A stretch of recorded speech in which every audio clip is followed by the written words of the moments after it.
কাছে এবং দূরে বসে যারা আমাকে দেখছেন সকলকে শুভেচ্ছা জানিয়ে শুরু করছি আমার আজকের এই ভিডিওর শুরুতেই আমি আমার সকল সাবস্ক্রাইবারদেরকে অন্তরের অন্তঃস্থল থেকে জানাচ্ছি অসংখ্য অসংখ্য ধন্যবাদ এবং মুবারকবাদ। আজকে আমি আপনাদের সামনে একটি বিশেষ বিষয় নিয়ে আলোচনা করব, সেটা হচ্ছে লভ্যাংশ কিভাবে আপনি ব্যবহার করবেন।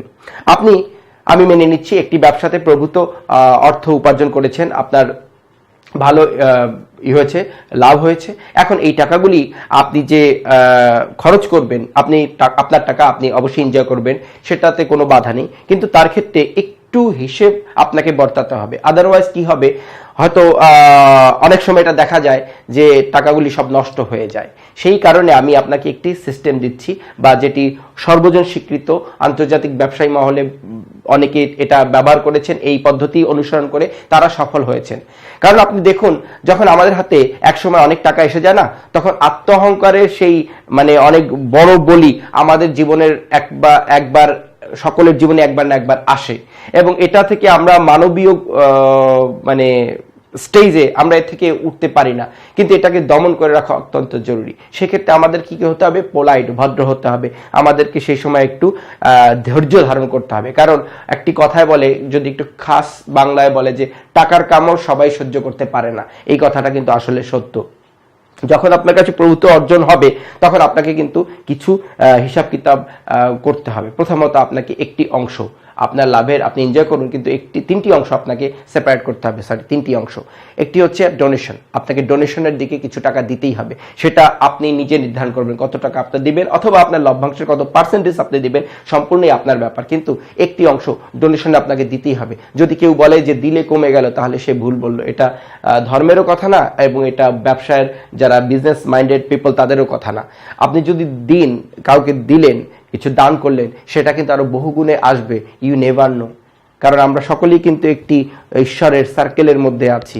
সো আপনি দিলে আপনার কিন্তু বাড়বে। আচ্ছা, দ্বিতীয় কথায় আসি। দ্বিতীয়টি হচ্ছে প্যাসিভ ইনকামের জন্য আপনি লভ্যাংশের একটি অংশ এমন কাউকে দিন আপনার পরিচিত আশপাশে, যিনি অর্থ কষ্টে হয়তো কিছু ব্যবসা করতে পারছেন না, অথবা তিনি করতে চাচ্ছেন, তার ভিতরে একটি স্পিড আছে, কিন্তু আপনি এই টাকাটা অলস ফেলে রাখছেন বা রাখবেন, অথবা আপনি নষ্ট করবেন, কিন্তু তাকে দিলে তার কিছু উপকার হবে। আচ্ছা, এই ক্ষেত্রে এটা সুদের একটি ব্যাপার চলে আসে, যে হয়তো বলতে পারেন তাকে টাকা দিলাম আমি, সেই টাকা থেকে সে আমার একটা লভ্যাংশ দিল, তাহলে তো এটা সুদ হয়ে গেল।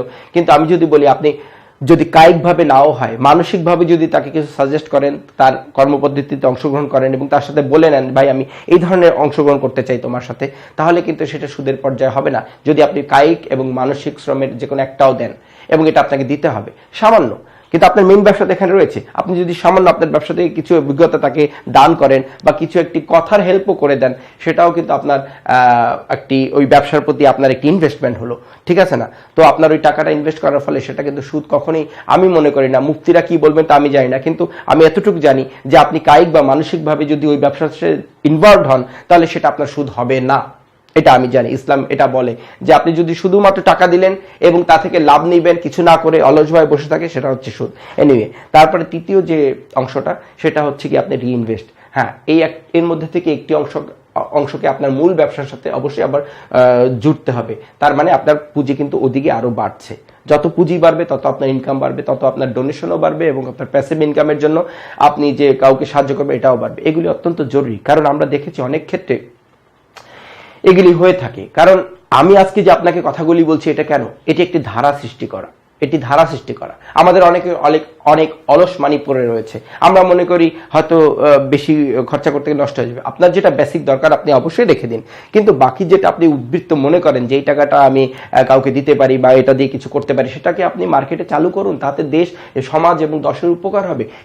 একটি নতুন ট্রেন্ড হতে পারে। কারণ আমাদের দেশে যেখানে 71 সালে সম্পূর্ণ অপরিচিত মানুষকেও আমরা আশ্রয় দিয়েছি, আমরা সকলে একে অপরকে আশ্রয় দিয়েছি, দেশকে স্বাধীন করেছি, তখন কিন্তু আমরা সেই স্বার্থের ব্যাপারে অতটা স্বার্থান্বেষী হয়নি। আজকে আমরা কেন হব? আজকে আমাদের তো দেশ এগিয়ে যাচ্ছে, আমাদের এগিয়ে যাওয়ার দিন আজকে। তো আজকে আমি আপনাদেরকে একটি কথা বলতে চাচ্ছি। আমি যখন ছোট ছিলাম, তখন আমি দেখেছি শাইখ সিরাজ সাহেব এবং ফরিদুর রেজা সাগর সাহেব, ওনারা দুজন মাটি ও মানুষ নামে একটি অনুষ্ঠান বাংলাদেশ টেলিভিশনে করতেন। আমি ছোটবেলায় ছোট হিসাবে আমি ভাবতাম, ওনারা হিরো হলেন না কেন, শুধু এগুলি করছেন, চাষবাস, এগুলি কি দরকার? আমি তখন বুঝতাম না, এখন আমি বুঝি ওনারা কি একটি বিশাল কাজ করেছেন দেশের, দশের এবং সমাজের জন্য। আমি মনে করি ওনাদের কথা দেখে যে রিয়েল হিরো তারা, বদলে দেয় যারা, এই সমাজ, যুগ এবং ধারা, ওনার একটি ধারা, একটি যুগ বদলে দিয়েছেন। আপনিও হতে পারেন এই যুগ বদলের একজন মহানায়ক, আপনিও হতে পারেন। আজকে আমাদের সময় এসেছে এগুলি করে দেখানোর।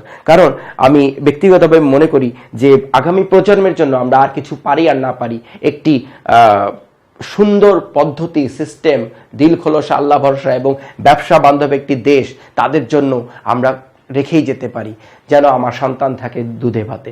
সকলকে ধন্যবাদ জানিয়ে আবার শেষ করছি আজকের মতো এখানেই। সাবস্ক্রাইব করুন এবং অন্য কোনো প্রশ্ন থাকলে অবশ্যই যোগাযোগ করুন। এবং যোগাযোগের ক্ষেত্রে অনেকে নাম্বার চেয়েছেন, আপনারা কিন্তু অনায়াসে আমার যে পেজটি রয়েছে রেইন টেলিফিল্ম, সেখানে আপনারা আমার সাথে যোগাযোগ করতে পারেন এবং তারপরে আপনার রিয়েল বেসিক প্রশ্নগুলি আমি জেনে আপনার সাথে অবশ্যই আমরা কন্ট্যাক্ট করে নেব। এটা খুবই সহজ এবং অসংখ্য অজস্র মানুষের সাথে কিন্তু আমার কন্ট্যাক্ট হয়েছে এই পেজের মাধ্যমে। রেইন টেলিফিল্ম সেম নামের সেম পেজ ফেসবুকে, আপনি সেখানে অনায়াসে আমার সাথে কন্ট্যাক্ট করতে পারেন। যদি কোনো প্রশ্ন থাকে অবশ্যই করতে পারেন এবং আমি যখনই সময় পাই, আমার উইকেন্ডে তো আমি চেষ্টা করি যতটা পারি, আমি অবশ্যই আপনাকে যতটা পারি, সবসময় বলি যতটা পারি, কারণ একটা মানুষ যে সব পারবে তা কিন্তু মানে কেউ বলতে পারে না। Thank you very much. আবার কথা হবে আবার অন্য একটি ভিডিওতে। আবার দেখা হবে। খোদা হাফেজ। Bye bye. খোদা হাফেজ।